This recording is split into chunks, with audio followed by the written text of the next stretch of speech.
We play and call it work. Hey, MiniWarGamers, and welcome to the Reroll. I'm Steve. I'm Qurik. Josh.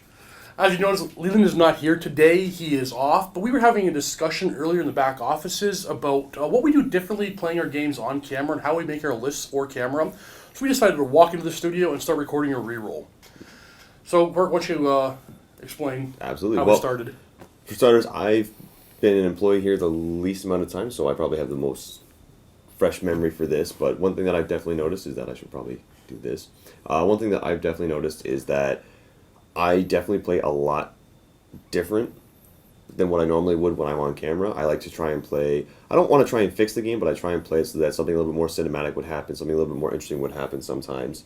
And especially for War Machine, in a game that's so very tactical and everything can almost be so surgically pristine and perfectly done, I like to try and throw little bits of narrative to it. And I'm sure some of the War Machine fans have noticed I've been adding a bit of a narrative to my games there. But I do like to add some sort of a narrative to it so that it's not just, oh, this matched up against this, everything that was supposed to happen happened, and that's the game. I like to have it where, well, this was totally unexpected, or that dice roll shouldn't have happened, or this, why would somebody ever put this up against that? It has no chance of surviving. Just because I want to kind of have that one chance of seeing, like, somebody who's very underpowered actually take down, like, a Jack or a Colossal or something like that, just to kind of have that little bit of a cinematic effect to it. And I noticed that I do that a little bit more on camera now. Whereas when I was at tournaments, I would never do that ever. If I'm playing to win, I'm playing to win. So you were instantly in the mindset of filming for a narrative. A little bit. Out of the game. That's yeah, interesting. A little bit. Now, for some of my 40K games, I play to win. Like, I'm Oryx, so it's kind of everything I do has a funny narrative to it to begin with. So I've been playing a lot more in my 40K games to win. But more recently with War Machine, I've been playing a little bit more of a narrative, a little bit more of a story-type game. Okay, I can say it's a little different for myself. I can't say exactly how I felt when I first started. That was well over a year ago. Mm-hmm. But I can see where my mindset is now, and this may not be obvious to the viewers, but mostly it's the pressure of not doing something wrong. Mm-hmm. Make sure you hit the rules right. Make sure you use the models correctly. Absolutely. I think how it started for myself, if you go back to some of my earliest battle reports, I'm talking even before I was an employee here at MiniWarGaming, it was just weak lists, just fun, goofy stuff. I want to try this, I want to try that. Sometimes I'd bring a fancy list. I just want to try a list of all birds, or I play my Necrons and I want to try all foot-slogging infantry. You see how it played. And I'm going to say right now the comments are what kind of steered me where I am now. Mm-hmm. For the good or bad, I'm not sure. But how it started out is, his lists are kind of weak, make him tighter. So you start doing that for myself. Like, oh, well, the internet wants my list to be tighter, wants to be stronger, more competitive. So I start doing that. And then you start getting the comments, well, that's too competitive. So knowing that the comments are always a loud minority, but yet you're still kind of following that, it sways me back and forth. Yep. So my lists, how I play, tend to be more about making sure I don't do something wrong. Now, I definitely still do. We all do. But that's my biggest mindset, is I want to make sure that I use the models I'm familiar with, so I know exactly what they do, so I can make less mistakes in that regard. Mm-hmm. And then, well, there's a bit of an exception here. The Necrons and the whole Apophis campaign, I tried my best to make lists that were not that competitive, but they all still were. I tried to tone down my list for the Apophis campaign, but for the most part, my list, my play style is, I want to make sure I do a good job. I try to make sure I don't look bad on camera. Like, I know what I'm doing. I know what tactic to do. I know what model to bring. Mm-hmm. Now, Josh, as a guest, how does it... Now, before I let you answer that, I'm going to let you know...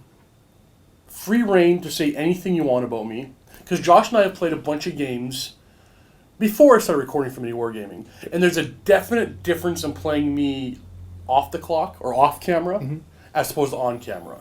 We'll do more goofy things. Yeah. How do you see that on me, and more importantly, how does it affect you as a guest coming in on MiniWarGaming? Well, I think the big one is, it's easy for us because we have fairly open communication. Yep. And it's the same for any of the guys I've played games against. I'll come in and I'll basically say, I'll give them an idea of what I want to play, but I put it up to them, like, how competitive a game do you want to play? Like, what are we looking for to get out of this game? And it's a matter of trying to play to that. So, I mean, like, speaking from experience with playing War Machine. Yep. Like, the way we play War Machine on camera is a lot different than the way we play off camera. Like, off camera, both of us are a lot more willing to try something out to see how it works. Casters that we've never brought on camera. Yeah. Yeah. Yeah. I know for a lot of my War Machine stuff, again, it's dependent on what my opponent wants. Usually, like, with the times I've come in to play against Qurik, I'll say these are the casters I feel like playing. Getting preferences, like, what do you want to play against? Usually I'm just like, bring whatever you want, and I don't tailor a list to it, but I bring something that would complement it very well, where it's not going to be... right. Well, the one thing that, really I mean, and it's some of my personal preferences that come across, I don't like the gotcha moments. I don't want to bring something and be like, surprise, you didn't know this was what it was going to do. Mm-hmm. The game's over, the video's over. It's not that entertaining. No. That being said, if I bring... I was thinking about Haley too. Yeah, Haley 2's terrible. When I first started taking over War Machine, I'm really interrupting for 1 second, so Josh already knows what I'm going to say. Yeah. I first took over War Machine for a brief period of time, or in between before Quirk got hired to fill in for War Machine. I was so worried about looking competent. Yeah. So I looked at Josh's list, pretty soft, pretty nice, and he even said so. Like, we'll make it soft, make it easy, so you can do a decent job. I'm like, I'm bringing Haley too. I'm gonna win. That's when Steve's True Colors came out. Sorry, continue. Well, no, because when we talked about that, because we talked about it a bunch ahead of time, I think it was like I just got off work, and I didn't. It's like, this is what I'm going to play. You were totally doing me a favor. Yeah, this is what I'm going to play because it's not going to require a ton of thought. It's not overly competitive, but I can play it moderately well. And you wanted to see what Haley 2 did. And what does Haley 2 do? Win. Yeah. And she's a strong caster. She's a very strong caster who has like 2 feats. So it's not wrong. Yeah. But I mean, I look at that, and it was an entertaining game to play. I think it was an entertaining game for people to watch, and everybody was able to get something out of it. I hope so. I hadn't played against Haley 2 up to that point, so I got to Against Miyumi. You've played her before. I don't think I ever played her before. Never against Dan? No. Really? Okay. No. Every time I played Medwin, I think he was using Siege. Okay. And even Jordan. Yeah. Because These are guys who've been very active in the MiniWarGaming, either staff members. So, You've both been staff members, actually. Yeah, so Dan Medwin, used to play against him semi-regular, and Jordan, the Overseer. The Overseer. Buddy of mine, so I play against him a bunch. I think they're nicer people than you are, so they never brought Haley That's too. fair. That is fair. But no, it was fun. I don't play very competitive tournament-style War Machine. Mm-hmm. It's a much more casual game for the most part. I can play a decent game, like I can play to win, but I wanted to see what a really top-tier caster would do. I still remember there was a point when you and I were at a tournament together, and you had a gotcha moment where it was like, oh, I got your caster because of all the... I'm sorry, I'm still bitter about this. Yeah, no, I know you're still better. And what happened? It's great. So It was the MiniWarGaming store closing kind of final huzzah tournament for War Machine. It was the first time I had ever played scenario games. Mm-hmm. Ever. With Retribution? With anything. Retribution was the army I started with. And even when we played... They're really strong at scenario, so you probably were fine, right? Oh, yeah, no, they're a great But scenario. he was playing Retribution, and I was playing Retribution. Yeah, we were both playing Retribution. Oh, okay. And we were both doing fairly well in the tournament. And, see, I don't think it was a gotcha moment. Because it wasn't a gotcha moment. It was one of those, like... You even said, I knew your caster did this. I was wondering why you didn't do anything about it, and I wasn't going to bring it up because I wanted to win. Well, because I wanted to win. But you also talked a lot about how good of a Retribution player you were. And at that point, it was... There was 3 Retribution players in the local meta. It was Quirk, myself, and a buddy of mine named Rob. Mm-hmm. Rob played for fun. Yeah, that's was putting it nicely. it was down to Quirk. It was down to Quirk and I to see who was the Retribution player.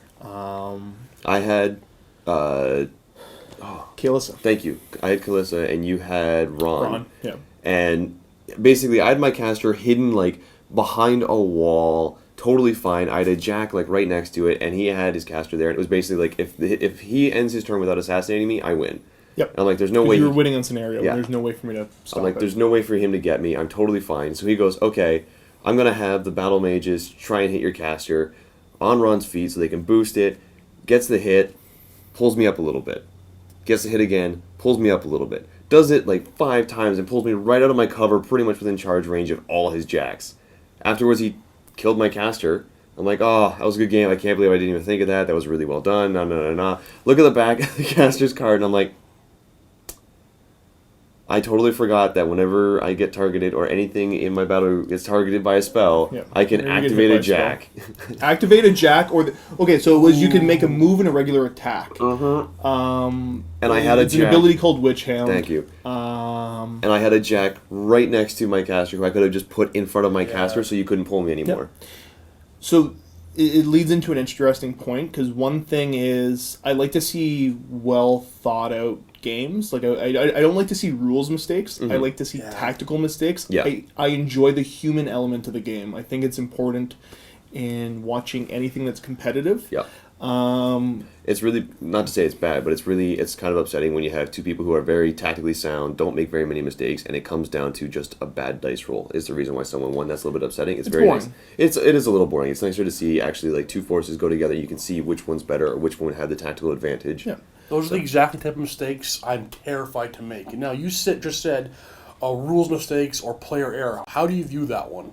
Okay, Is that player error or is that a rule mistake? Well, that was player error. It was a player error. It was a Okay. player error. I Okay. had forgotten a special ability that would have completely changed the game. Now, the difference would have been if, let's say, Qurik didn't reference his card and assumed he knew how the rule worked, and it either was to his advantage or disadvantage. Oh, that's a misinterpreted the rule? that's a rules. rules Gotcha. error, Yeah. as opposed to a tactical mistake. Yeah. Moving something into the wrong place, target priority mistakes. Yeah. There's a lot of it, as I don't mean to sound anything here, but a lot of it does happen when people play Menoth, because Menoth, everything has a ton of special rules, but they have very little nuanced rules to them. Like, for example, the Zealots can do immunity, so they can't be targeted by regular attacks, and they can do it where they also can't be targeted by spells, and they have this little mini feat where they can't actually be hurt, so you can't essentially kill them unless you have a feat that kills them, or you can hit them with a spell without targeting them. And the thing is, there's a lot of little nuances in the game. A lot of factions have it where they can kill them. It's just you need to kind of work around it. You're probably going to end up sacrificing one of your own guys to be a target for an AoE spell, as an example. One of my favorite things to do is take Axis from Convergence, put a Razor Wall behind it, and then bulldoze and push everybody into it. Because you're not targeting them with the spell, and you're still able to get in base to base to push somebody. So you're just pushing them into a wall that does auto 1 damage and kills them. Yeah. And I've gone to a couple places where I think I've done it about 3 times, and every single time it happens, a judge has to be called over to say whether or not this is allowed. And, pause the clocks, 10 minutes goes through, they go through all the rules. Yeah, this is a legit tactic. Continue. Yeah. So, again, I enjoy the games where it comes down to... Well, again, when I play Retribution, because I don't play scenario very well, I like to pretend it's because of my faction, but it's not. I'm just not good at coming in with a plan. My play style is very much reacting to my opponents. So I think that's partially where I enjoy playing Retribution, and I enjoy watching games that the players are under some sort of stress. Yeah. Usually, there's the countdown where, you got to go quick. Yeah. And I enjoy watching War Machine in that way a lot more. If the players know the rules. Yeah. There's been the comment you made a while back where every game that we've ever played, if you've won, it's not because I'm not saying you're a bad player, but it's not because of that. It's because I made some sort of an error. You made an error that I was able to notice and capitalize on. So there was the one thing with Retribution. There was a time with my Cephalix where I wanted to kill your Colossal, and I misjudged the distance and didn't make it. By the way, that's a gorgeously painted Colossal. Yeah, so big thanks to my buddy Cam who painted it for me. I'm not going to explain what's going on right now, guys. I think some people... There's Most people know this. Okay, his Colossal is the Hyperion, and if you actually ever see it on camera, check out a game with him playing with it. It has a like a carbon fiber chainmail type design to it. So it's basically, it's prime black, and then there's just hundreds of little silver I'm gonna ticks drag on you it. guys back on topic here. Was this game filmed on camera? Yes. Yeah. Okay. Go check out that game. Go look at that game. And yes, I painted that Hyperion. Originally, he did that. My buddy matched it to my army, and we Yeah. kept some of the paint schemes. So when Quirk started working here, and they asked me to play against him, and I had that model here, I brought it out, saw in his eyes how upset he was that I had it, and had to use it. Didn't it change a bunch of hands before it got to you? Yeah. Yeah. The meta here kind of swaps armies a lot. They kind of like sell and trade off armies here a lot in War Machine. I've had it a couple times where I've gone to play somebody, and I've looked across the table and been like, oh, that used to be mine. Oh. Yep. But back on topic, yeah. Yeah. I mean, there's different play styles. So when I will come in, I tend to like to stick with the stuff that I know really well. Yeah. I don't like playing experimentalists because it's the same. I'm scared of making Right. mistakes Yep. on camera because, I mean, for me, I don't feel embarrassed or anything like that. It's more of, you guys do this for a living.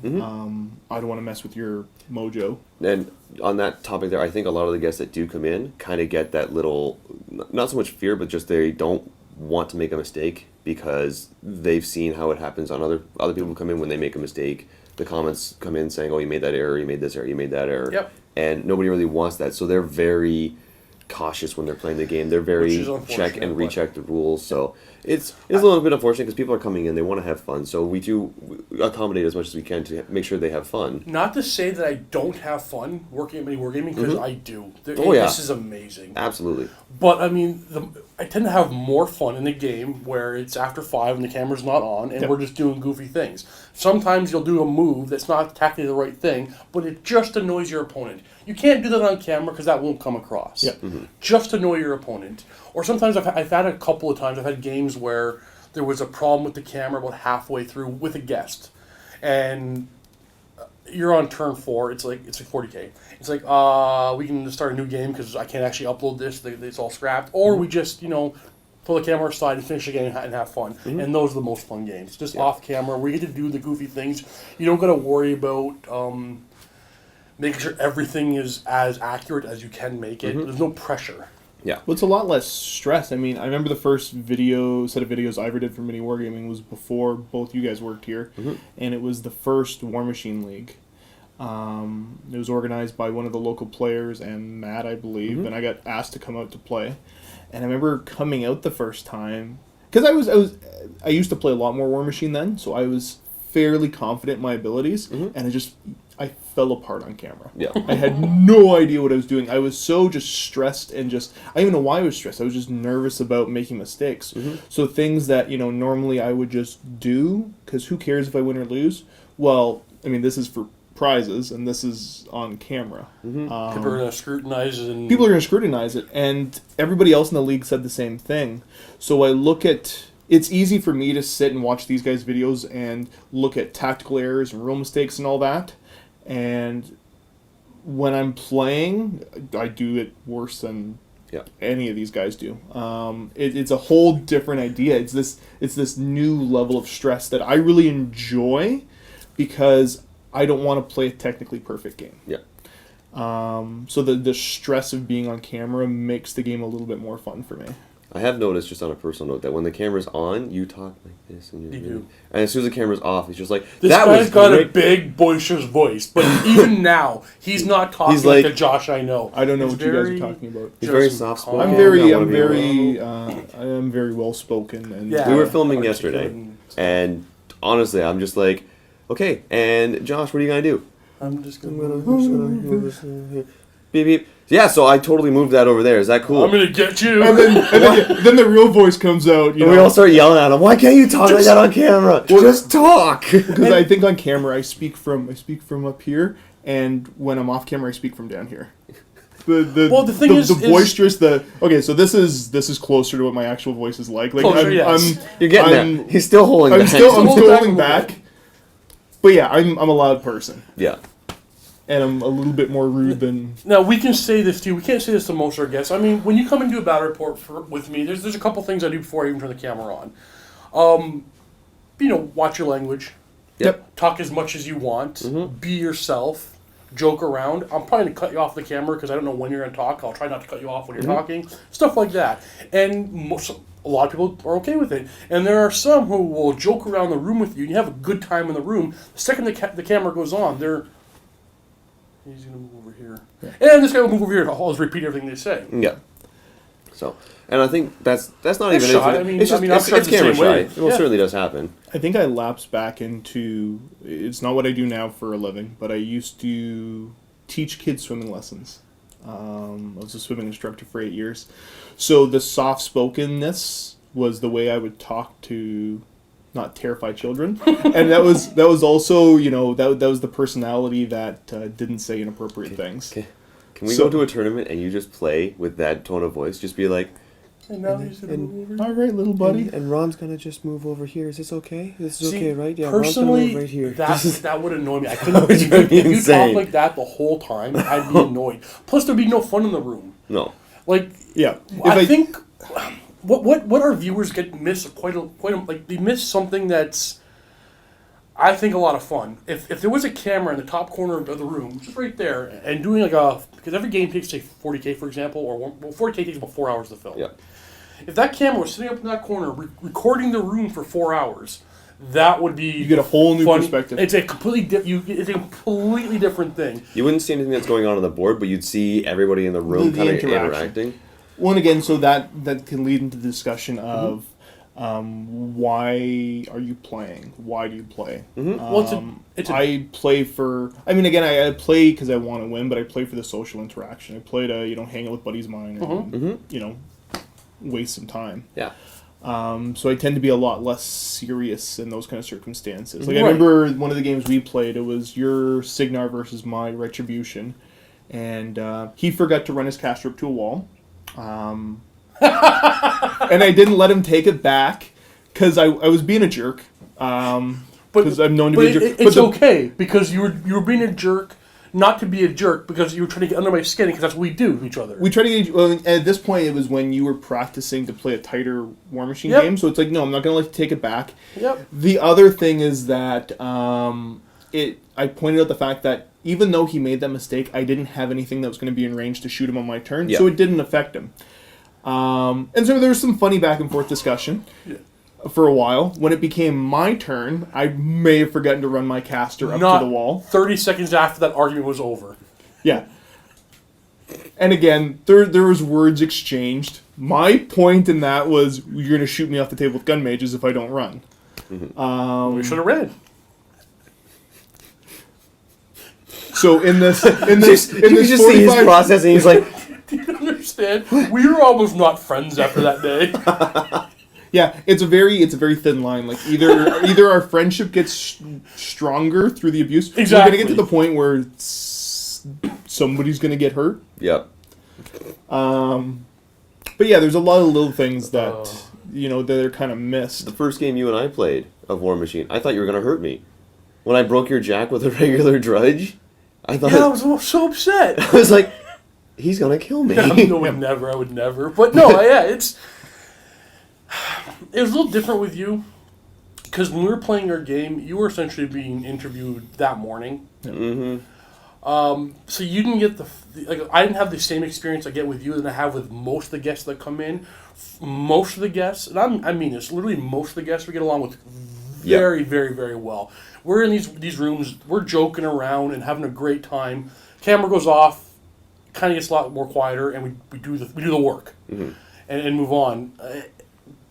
But we're just different people off camera, and the people that we are off camera play differently than the people we are on camera. Mm-hmm. Well, because again, the purpose of why you're playing is different. Yes. When you're playing off camera for fun or as a learning experience, it's different when you're trying to produce content. I mean, there's times in games where, like I remember some of the War Machine games that we played again when you were learning, where you would make your moves. Okay, I'd let you make your moves because you were wanting to learn at this point, and I'd say, okay, my turn now. This is how I could probably caster kill you right now. Yep. Do you want me to do it? So when you can show that on camera, do you want me to give you advice on how to fix this? Like it is a different experience depending on what it is that you want. What we're talking about right now is usually just like the experience we have when we're learning or picking up something new. For example, War Machine with you guys, for me with 40K and stuff like that. It's a learning experience, so there's always that I think one thing that adds a little bit more stress to it is that we are at the same time that we're playing. Steve and I both have to A, play the game, and B, record it and get those cameras. So at the same time, That's actually a very good point. there's been so many times where I'm playing War Machine, and while yes, I'm playing the game, I'm also filming the game. So it kind of takes me out of that element a little bit of I'm playing a game, I'm having fun. I go from I'm playing a game, I'm having fun, to how can I get a really good camera angle to show what's about to happen here? Well, let's go right here. And while I'm doing this, my opponent is still at that mindset of how am I going to do this? And so they've got that full focus into the game where we have maybe 80-20 or 70-30, just depending So- on the time. You're about to see, if you're one of our 40K fans, some end of round of pop the stuff where I actually play a game with Matthew. It was the first time in a long time I got to play a game where on my turn I wasn't holding a camera. And I could just step back and go, this is what I'm going to do. Mm-hmm. It makes a big difference when you just start to stop and think. I can't believe I had something I wanted to share. Oh, okay. Leading exactly what you're saying, I hate right now the fact that I don't have time to try out new things not on camera. Yeah. To give you exactly what I mean is Monday I'm gonna be playing a game of 40K with my Dark Elder for the first time. I almost have enough ready for a 1,500 point list. Actually, I have more than that, but I need some infantry. So Monday I'm gonna be playing my first game. It might be today. This might be Monday. You might be seeing this on Monday. This is Saturday for us. But I mean, you're not going to see Or that. Sunday. It's Saturday for us. It's Saturday. Oh, it is Saturday first. Yeah. Wrong day. It's the weekend. You're not going to see that Dark Eldar battle report for at least a month. I have a bunch of other battle reports coming out before that one. I have zero time to actually get a game in and try it out. So I'm going to be filming one on Monday that is never before It's used completely models. fresh. And that terrifies me. I'm going to make mistakes. I'm going to leave out rules, and I know, and it bothers me. But I got to do it. I want to play different stuff. I don't want to keep playing the same two armies. What's the matter? Welcome to me playing orcs. I know. No, I know. You didn't even play you didn't even play 7th edition at all. Nope. So Quirk, a lot of respect for this guy. And you'll see your reports going up soon. Okay, I have 20 reports filmed that will at some 10 point 10 10 pairings that are going to be coming out over the next little while. Chris finally got his intro done. Chris He's finally been got my busy. intro done. I was super excited when he showed it to me. I'm giggling the entire time like a little schoolgirl. Yee, I have an intro. Actually happened. Yeah, I believe it. So, look for those coming up. I think they're either coming up sometime this week, if this gets posted on Monday, sometime this week, if not next week. I do believe that's when I saw it in the schedule. So Quirk hasn't played 40K in a number of years. Has not played one game of 7th edition. I stopped at the end of 5th. Picked up a orc army and filled in for an employee who was unable to come in for a battle report, and just filled in for me. It's I haven't seen the report. I've seen bits and pieces of it. We all walked in the room at one point or another. Mm-hmm. It's not gonna be flawless, but I think it's gonna be pretty good. Yep. And And that's hard. Like, could you imagine just picking up? You haven't played in probably the same time he hasn't played, right? I Could you imagine picking up stopped an army at and playing the 7th edition right now while holding the camera? Well, yeah, no, not while holding the camera. I mean, obviously, I got no experience with doing that, so it'd be different. But that was our Eldar versus Necron We game. just had that one went up a couple days ago, today. I think. Yesterday? Yeah, a couple days ago we Yeah, had a battle report of recently. 40K that went up. But yeah, that was the first time that I had played any 40K since 4th edition. That long ago, eh? You did very well. Yeah, I mean the I mean, even the basic comments the basic have been- concepts were the same, so it was a really interesting perspective to see how the game's changed over all this time. Eldar are still really cheesy. Well, you were I was playing playing Necron, so Necron, so I mean, there's less finesse to that, you know. But it was a really enjoyable. I think Eldar is Experience, yeah. cheesier than Necrons, though. But I mean, like that's opinion, and that's an argument that'll go on forever. But I mean, you picked it up relatively fast. How nervous were you to play an army that? Because you were doing a favor for me once again.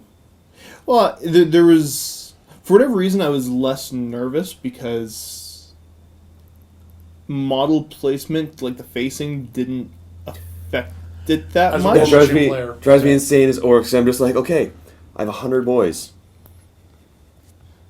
Yeah, measuring each individual. Measuring each and every individual one. Stop doing that. I got about five in. I'm like, does it really matter if I measure like the first one and the back one? And my opponent was nice and was just like, I don't even know why you measured the first one. Like, just guess. I'm Just, like, okay. just move them. So again, it's a whole different game. So yeah, that was it was actually probably the most enjoyable part of the game. Was like, oh, I can just move my stuff. Yeah, This is it amazing. threw me off. This is- And at the same time, I'm like, game's oh, I going need so much faster. I need this model to stand. I need this model to stand. Right? It doesn't. I need a proxy for this. And my opponent was like, there, you're Yeah. good. I'm like, really? He's like, we know where it is. Yeah. War Machine players. Okay. Totally threw me off. Dave makes fun of me for it all the time. I'll be playing. Yeah, no, I He understand. makes fun of me all the time. I'll be like, okay, Immortan Joe's got to move up, and Dave's like, are you full on measuring? I was like, yeah, This is important. this is important. Let me fix his facing. Let me go back a step, because I mean, I played mostly 40k, mostly fantasy, but mostly 40k over War Machine. And running out of time. I'm gonna finish this thought real quick. And the hardest thing for me is I know War Machine has like facing. There's front arcs and side arcs and all this kind of stuff. I paint them on my models. I know that rule exists, but I always forget to aim them the way I want them to aim them after I move them. Yep. It is just going the opposite way. It's like it's just easier or. It's just a bigger part of my game just to move it, measure it, move it. This whole strict measurement thing is just so foreign to me. Mm-hmm. It's Absolutely. just different. All right. Well, guys, that's our 30 minutes of open content. If you're a Vault member, go ahead and click the link below. We're going to continue this discussion for another 30 minutes. If you're not a Vault member, go ahead and click that link anyway. It'll give you access to a 7-day free trial where you get to see us continue this discussion. You also get access to all the extra content like Chris's painting tutorials, behind the scenes open vaults, as well as all the extra battle reports we produce here. And until then, guys, happy wargaming.